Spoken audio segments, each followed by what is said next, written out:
This is the Ryobi 6 amp corded belt sander. I chose this one versus the cordless, brushless sander, mainly because of I've heard reviews of the cordless one, being battery hogs. So I only have a 6 amp, a 3 amp, and 2 amp, and a 1.5 amp battery. So I believe I can get most jobs done with those batteries, but then if I ever needed one of my other tools, I'll be down all those batteries. Even though I do have 3 regular chargers, the slow chargers, I don't think it'd be a good use of my time to wait for all those batteries to charge to use my other tools. So I went with the corded option to make sure I get the power, and then I don't have to worry about runtime. So let's open this up and see what we got inside.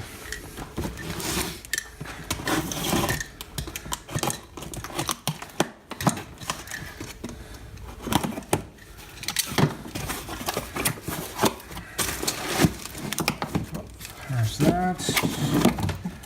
Manual, box it away. Got the little dust bag, great. And the sander, and I believe it comes with a 80 grit sanding belt. So some of the main differences between this one and the corded model, especially the new brushless model, and that's the thing, I was really considering in the brushless model because I have the 6 amp and 3 amp HP batteries, so I'll get the most use out of those batteries, but I was just a little concerned. But this is it right here. We have, I believe this is the adjustment knob to switch to tracking mode. Got a nice handle here, pommel, and trigger with a auto lock trigger to hold it so I don't have to hold it down. It stays down. Here's the other side. This is the quick release tensioner here. I'll just pull this guy out this way, and that lets go of the band. Some sanding belt. And then while I was at Home Depot picking that up today, I also picked up some Diablo 3x18 50 grit. I have some paint I need to strip off a dresser that I'm going to be working on here. And I tried my corner cat Ryobi as well. I can get that actually real fast, show that up real fast. I actually have the old blue Ryobi sander, the corner cat, also corded. I put Diablo 50 grit, or I believe this is 80 grit paper, and all it did was just enough to scuff up the paint, but it didn't get me down to bare wood to really be able to paint it the way I want. So I'm hoping this belt sander with 50 grit can just completely strip all the paint, and then I can really get to sanding it down and painting it the color we want. Here you see me just sanding the dresser I was talking about with this crazy paint that took forever to take off. Worked pretty well, except I had to fiddle with the adjustment tensioner quite a bit. So you can see I centered it just a second ago, and then this belt just kind of started sliding off the side of it. I don't know what's going on. In the last clip I failed to mention that the sanding belt kind of went all over the place here, and then it actually started grinding up the plastic on the inside of the machine. I didn't realize it at first until after I started adjustment. So that was one negative I had about the belt sander, but overall, it got the job done. Overall, I think it did a good job for the price at $55 at the Home Depot. Yes, I had issues with the belt kind of moving up and down or sideways, whatever you want to call it, on the track, and having to constantly just adjust the tensioner here. I think what really helped is obviously buying really good sandpaper, Diablo, good stuff. Overall, I had a lot of power being corded. I didn't have to worry about running out of batteries one bit, and that's would have been an issue on today's project.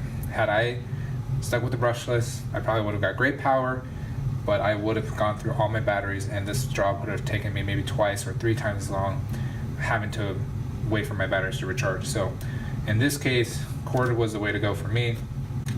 But overall, I like it. It has some good heft to it. It's comfortable. I used it maybe, I think on and off, mostly on 2 hours of just sanding that dresser. So I was kind of contemplating returning it, but I think I'm going to keep it to have, I got my Ryobi tool bag here with my other tools from my other video that I posted earlier.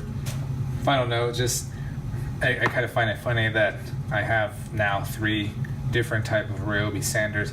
Well, the multi-tool, as the name implies, can do multiple things, but primarily I've only been using it as a minor corner sander, so just a smaller version of corner cat. So this has been great for the really fine details. Has great power. Love the variable speed trigger, and it's been really fun to use. And then this guy, this is actually my dad's. He's been letting me use it on and off for the past few months now, since he hasn't been using it at all. He got lucky and picked this up at a yard sale. I think he said maybe got it for 10, 20 bucks. So it's been great, but it didn't have enough power for what I needed it for. So between these three, sanders, belt, corner cat, and the multi-tool with the sanding attachment, I think I can get most of my sanding needs done.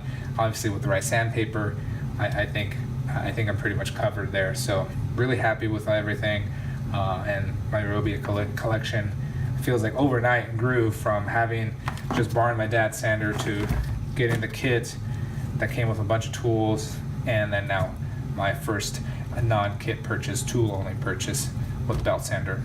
If you guys have any questions, comments, concerns, send them my way. You guys can leave everything in the comments below.